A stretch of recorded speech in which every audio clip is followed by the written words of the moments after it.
नमस्ते बच्चों।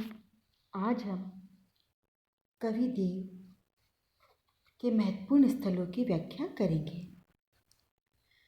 जाके न काम न क्रोध विरोध, लोभ छुवे नहीं शोभ को छाहो, मोह न जाहि रहे जग बाहिर, मोल जवाहिर ता अति चाहो, बानी पुनीत जो देव धुनि, रस आरद सारद के गुण गाहो, शीस शशि सविता छविता, कविता ही रचे कविता ही सराहो।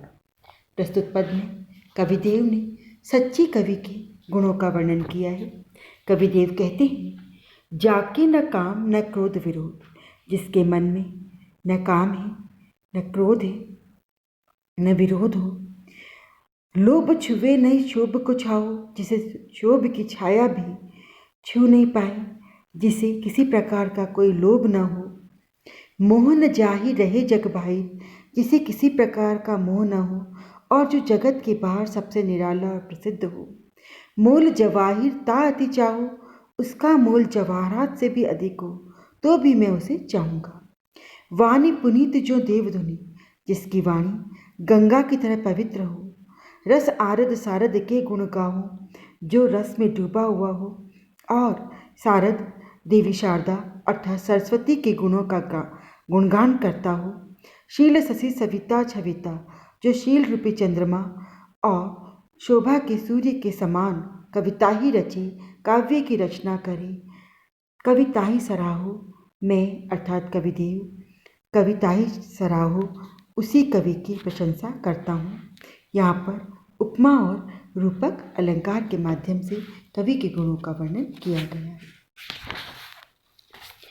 अगला पद है, जहरी जहरी झीनी बूंदनी पड़ती मानो, गहरी गहरी घटा घेरी है गगन में, आनी कहियो शाम मोसो, चलो झुलिबे को आजू, फूली न समात भई ऐसी हो मगन में, चाहत उठियोई उठी गई सो निगोड़ी नींद, सोए गए भाग मेरे जागी व जगन में, आंख खुली देखो तो न घन है न घनश्याम, छाई वे ही बूंदे मेरे आंसू हुए द्रगन। बहुत सुंदर वर्णन कविदेव ने इस पद में किया है कि जो नायिका है वह स्वप्न में अपने प्रिय श्री कृष्ण को देखती है और वह कहती है कि श्री कृष्ण आकर मुझे झूला झूलने का प्रस्ताव रखते हैं, परंतु जैसे ही वह झूला झूलने के लिए उठती है वैसे ही उसकी नींद उड़ जाती है और उसका स्वप्न समाप्त हो जाता है। तो उसकी जो पीड़ा है, उस विरहिणी नायिका की जो पीड़ा है, उसका वर्णन कविदेव ने यहाँ पर किया है।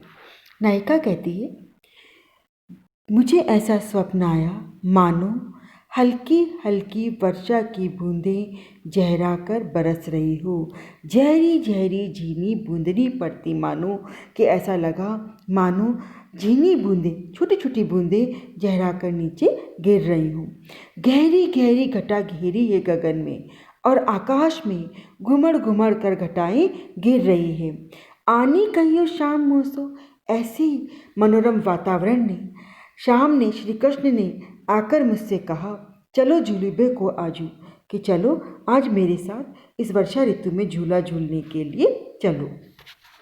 फूली न समात भई ऐसी हो मगन में, इस प्रस्ताव को सुनकर मैं प्रेम में इतनी मग्न हुई कि मैं फूली न समाई।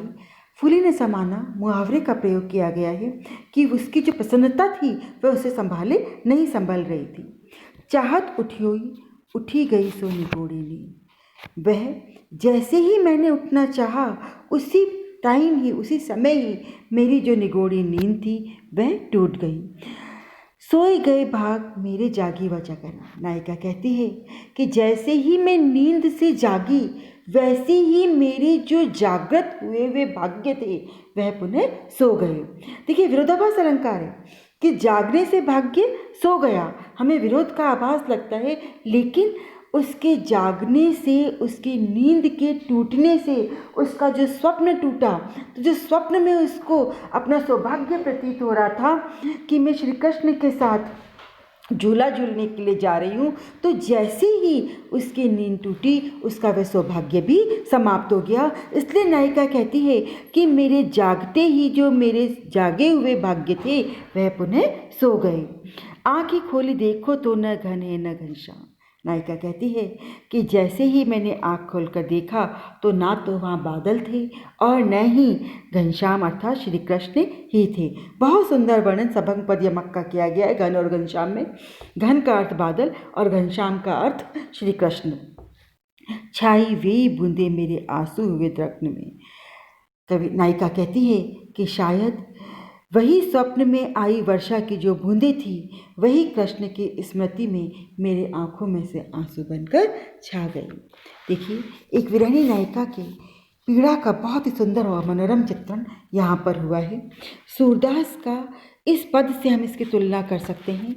मनु गोपाल आए मेरे घर हंसकर भुजा गए, कहाँ कहो बेरन भई निंदिया निमिष न और रही। कवि सूरदास भी इसी प्रकार नायिका के विरह का वर्णन करते हैं। यहाँ पर हम देखते हैं झहरी झहरी झीनी में अनुप्रास अलंकार है, झहरी झहरी में पुनरुक्ति प्रकाश अलंकार है, गहरी गहरी में पुनरुक्ति प्रकाश अलंकार है, मानव आज्ञा तो उत्प्रेक्षा अलंकार है,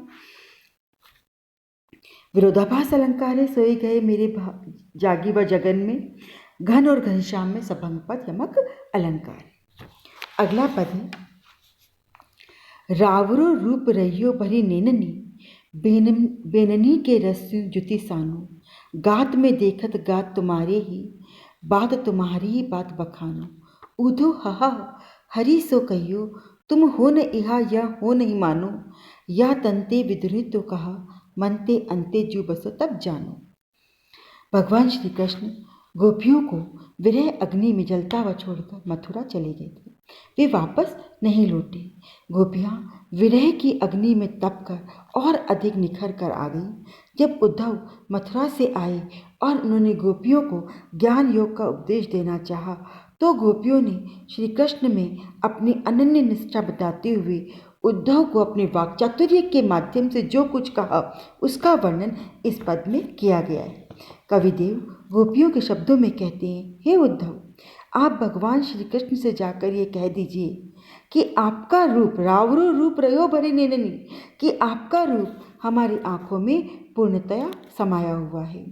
बेननी के रस तो ज्योतिषानो, और हम अपनी वाणी से सिर्फ आपके ही लीला रस की बातें करती रहती हैं। गात में देखत गात तुम्हारे ही, कि हमारे कान तुम्हारी लीला गाथाओं से ही भरे हुए हैं और हमारे सभी के शरीर में, गाते ना शरीर, तुम्हारे ही शरीर झलकता हुआ दिखाई देता है। बात तुम्हारी बात बनाना और हमारी बातचीत में भी केवल तुम्हारी ही बातों का वर्णन रहता है। उद्धव हाहा हरि सो कहियो, हे उद्धव, हरि से कहना तुम ही हो न यहाँ ये हो नहीं मानो, कि आप भले ही हमसे दूर चले गए हैं लेकिन हमें अभी भी ये लगता है कि आप हमारे ही पास रहते हैं। या तंते विद्रोही तू कहा, मनते अंते जू बसो तब जानो, हमें ये विश्वास ही नहीं होता कि आप हमारे पास नहीं हैं। हे प्रिय, तुम हमसे हमारे शरीर से बिछुड़ गए हो किंतु हमारे मन में बसे हुए हो।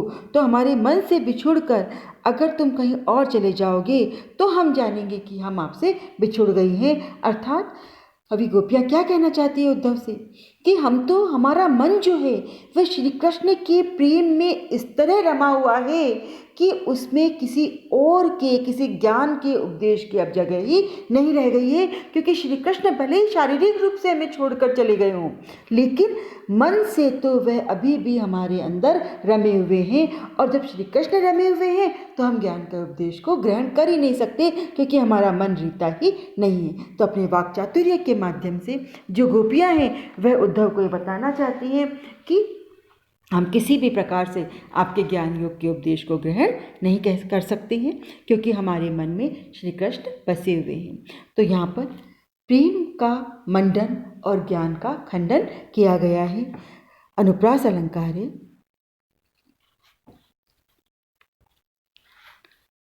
धन्यवाद।